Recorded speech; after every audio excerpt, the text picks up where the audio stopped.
Thank you very much. Your Excellency, the President of the Republic of Kenya,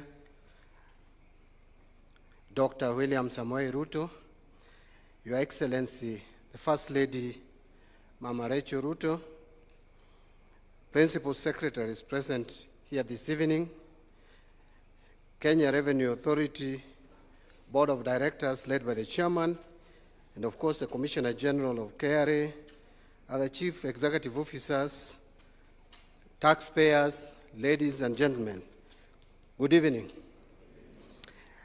Let me begin, Your Excellency, by expressing my sincere gratitude to you for finding time to preside over this year's Taxpayers' Day. This occasion provides us with an important opportunity to celebrate and honor the commitment, resilience, and patriotism of our taxpayers. At the heart of taxation lies a fundamental objective, which is to secure the sustainability of our nation's economic progress. Kenya's growth depends on the effective mobilization and responsible management of our resources.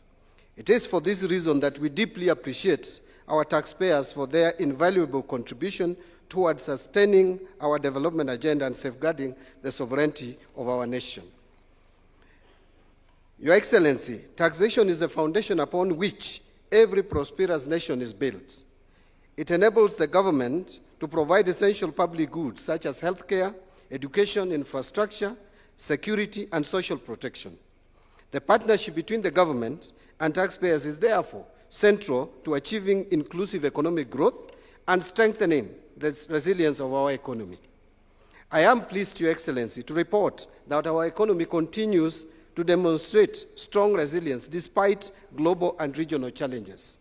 Kenya's economy in the first quarter of this year grew by 4.9%, up from 4.7% last year. And in the second quarter, our economy grew at 5%.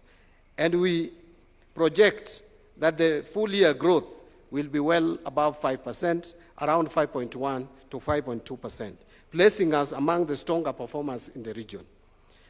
Macroeconomic fundamentals continue to improve. Inflation has remained well within the target range, holding steady at 4.6% at the end of October 2025, which was supported by a carefully calibrated monetary policy stance. Interest rates have eased, with Treasury bill rates declining significantly and lowering the government's domestic debt servicing costs. Today, Your Excellency, the 91-day Treasury bill is trading at 7.9%, down from around 15 to 16% a year ago. At the same time, commercial bank lending rates have also fallen, providing a welcome boost to private sector credit and domestic investment.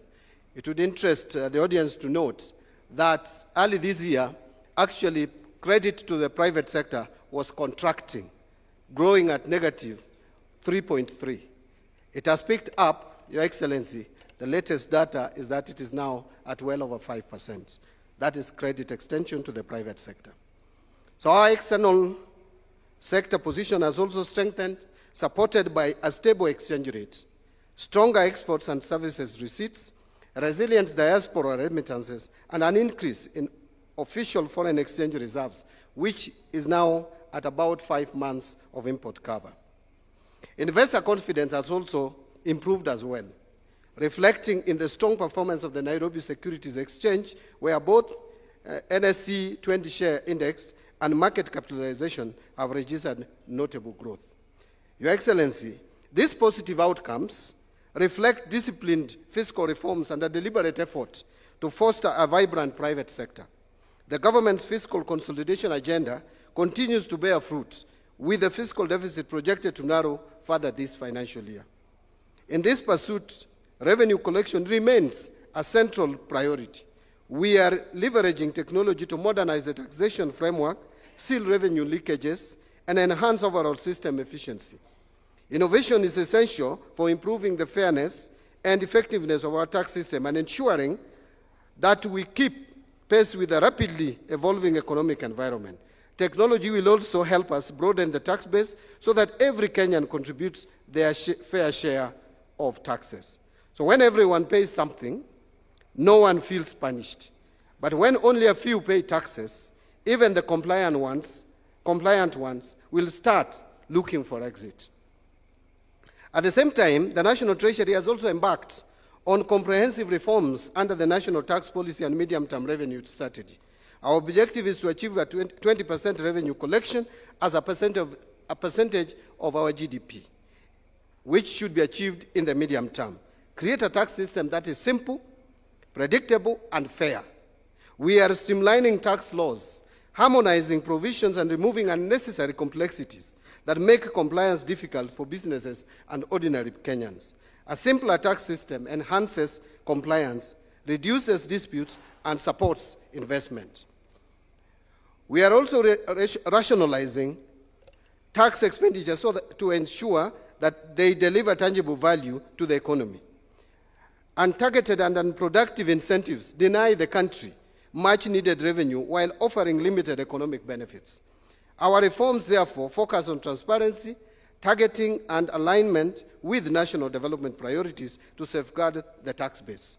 Your Excellency, we recognize that taxpayers are partners in national development. The government, therefore, remains committed to ensuring that taxation is fair, predictable, and transparent.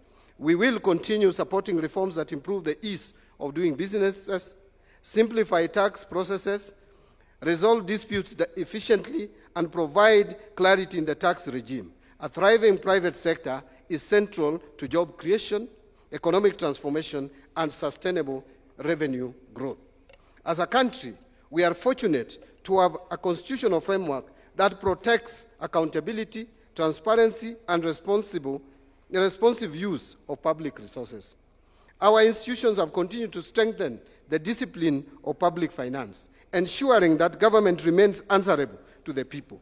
Kenyans have consistently demonstrated resilience, honesty, and civic responsibility, and for this, we remain deeply grateful. And in the true spirit of Kenyan humor, we often say that in this country, politics may divide opinions, but good development unites all of us. When a new road is built or constructed, or a hospital is upgraded, nobody asks which side delivered it. We simply say, hii sasa ni maendeleo, yote ni yetu. That unity is exactly what tax compliance makes possible. Allow me once again to sincerely appreciate all compliant taxpayers for your consistency, dedication, and patriotism. Your commitment to meeting your tax obligations, even in challenging times, is what keeps our nation moving forward.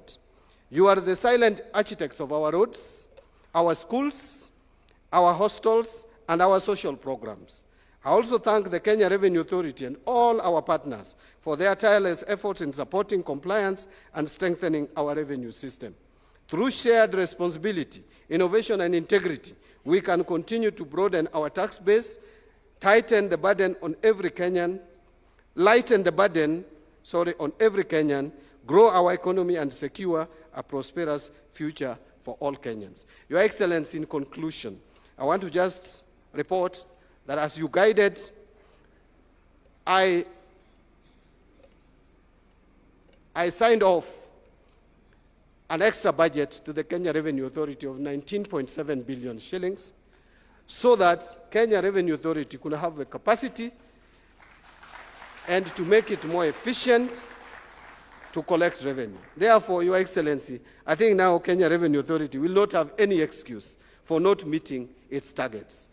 As we speak, Your Excellency, still, I am a bit worried that we haven't been able to meet our targets. And I know we are still reconciling the data, but it is hovering in the region of a deficit of 57 billion in 4 months. That is not so good. We expect Kenya Revenue Authority with this enhanced budget now to do much more. And of course, Commissioner General, Chairman, I have a date with you next week. It is now my pleasure, Your Excellency, to invite you to address the audience, and let us be upstanding as we receive Your Excellency the President. Thank you very much.